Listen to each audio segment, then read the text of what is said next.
I don't have Facebook because I'm banned. But I saw a Facebook post. My mom shared it with me, someone. And it was a 17-year-old who was happy that they got accepted into college.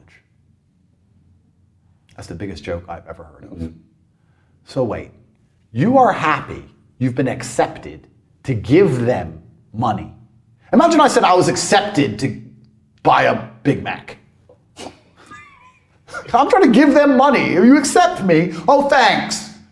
So you can go to school and learn nothing. Learn nothing. You know what I love to do with people who go to uni? I love it, because I don't have a degree, right? And I'm obviously monumentally more successful than all these nerds. And every once in a while I meet somebody whose whole identity is invested in their learning. And they talk to me about how important it is, blah, blah, blah. If you want to be a doctor or I don't want to have to point out the obvious here. If you want to be a doctor, you go to school. I get it. Okay, cool.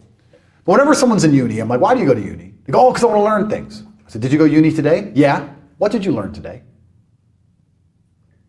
What do you mean? No, today. What did you learn today? They can never answer the question. It's great. Ask them. Start asking people, what did you learn today? And watch them just fumble. And then they realize, well, if I didn't learn anything on one day, I probably didn't learn anything on the week, which means I probably didn't learn anything the whole time. Whole thing's been a scam, whole waste of time.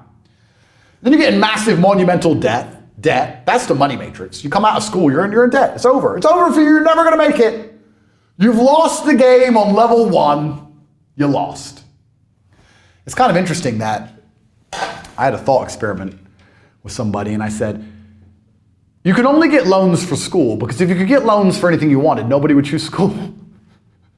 Because they can't exist in a free and fair market. They have to keep a monopoly over the ability to enslave children with debt. Otherwise, no one will choose them, because there's no value in it, and everyone knows there's no value in it. But how matrix-minded do you have to be to actually still be happy about the idea you got accepted to a college? I nearly laughed. I said, these people have no idea how all this stuff works. They don't have a clue. Rich get richer. I'm sure you understand. Poor get poorer. Inflation. That sounds like higher house prices to me. Good thing I own the rich. Good thing I own a bunch. Yeah. Sounds like higher share prices. Good thing I own a bunch of that. Oh, you can't buy groceries. I'm sure that's very hard. We don't have to worry about those things. We own all the assets. The rich get richer and the poor get poorer, and there's no way to stop it.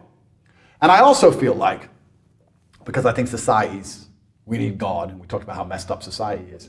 I also feel like we're living in the last years where there's a hole in the matrix, where there's any degree of social mobility. I think we're going to end up back at feudalism. There's going to be kings. See you at the top, my friend. How many Ferraris? No. Diamond watch, arguing about our diamond watches. There'll be us, and there'll be everyone else. Right now, there's still a degree of social mobility where if you're intelligent and you're perspicacious and you're indefatigable and you work hard and you manage to find a gap and you really dedicate yourself and you try your best, you can make enough money to get out. In 20 years, the rich are going to be rich and the poor are going to be poor, and it's done. It is done.